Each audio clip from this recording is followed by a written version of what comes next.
আকিকা এবং কোরবানি একসাথে দেওয়া জায়েজ। একই পশুতে, একই গরুতে বা উটে বা মহিষে কয়েক ভাগ আকিকা, কয়েক ভাগ কোরবানি, উভয়টা মিক্সচার করে 7 নাম পর্যন্ত যে জায়েজ। মিলিত করে দোনোটাকে, আকিকা এবং কোরবানিকে একসাথে একই পশুতে, এটা সম্পূর্ণ জায়েজ, হালাল। এটা ইজমাই উম্মত, এটার উপর উলামায়ে কেরামরা ইত্তেফাক। তো আরেকটি প্রশ্ন করেছেন আপনি, সেটা হচ্ছে এই কোরবানির গোশত বিক্রি করা ব্যাপারে।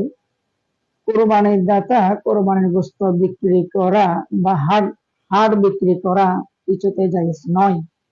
যদি বিক্রি করেও দেয় ভুলে, মাসালা না জানার কারণে, তাহলে টাকাগুলো সৎকা করে দিতে হবে, টাকাগুলো গরিবদেরকে দান করে দিতে হবে। আর একটি প্রশ্ন করেছেন, মান্নত কোরবানির গোশত কোরবানির দাতা খেতে পারবে কি পারবে না, সমাজের মানুষ এটা নিয়ে দ্বিধাদ্বন্দ্বে থাকে। আসলে ফতোয়ার কিতাবের আলোকে কয়েক প্রকারের গোশত কোরবানি দাতা খেতে পারে না, সৎকা করে দিতে হবে, দান করে দিতে হবে। যেমন মান্নত কোরবানির গোশত আপনি যেটা উল্লেখ করেছেন, 1 নম্বর, কোন ব্যক্তি মান্নত করেছে যে আল্লাহ আমার এই আশাটা, এই মান্যতটা পূরণ হলেই আমি কোরবানি দিব, আল্লাহ তার মান্যত পূরণ করেছেন, কোরবানি দিলে ওই মান্যত কোরবানির গোশত কোরবানি দাতার জন্য হারাম। এগুলো গরিব, অসহায়, এতিম, মিসকিনদের মাঝে দান করে দিতে হবে।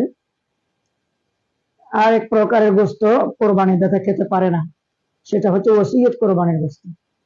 কেউ ইন্তেকালের সময় বলে গেল যে আমার নামে কোরবানি দিও, এই মৃত ব্যক্তি বলার কারণে তার নামে কোরবানি দেওয়াটা ওসিয়ত কোরবানি। এই ওসিয়ত কোরবানির গোশত কোরবানি দাতা খেতে পারে না, সৎকা করে দিতে হবে সব গোশত। আর একটি হচ্ছে এই কাজা কোরবানির গোশত।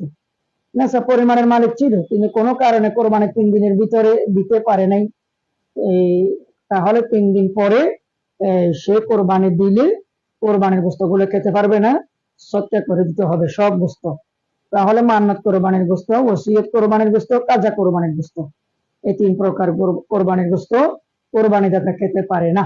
নফল কোরবানির গোশত কোরবানি দাতা খেতে পারে, ঘরের বাহিরে সবাই খেতে পারবে, দিতেও পারবে। আর ওয়াজিব কোরবানির গোশত নিজেও খেতে পারবে, অন্যদেরকেও দিতে পারবে।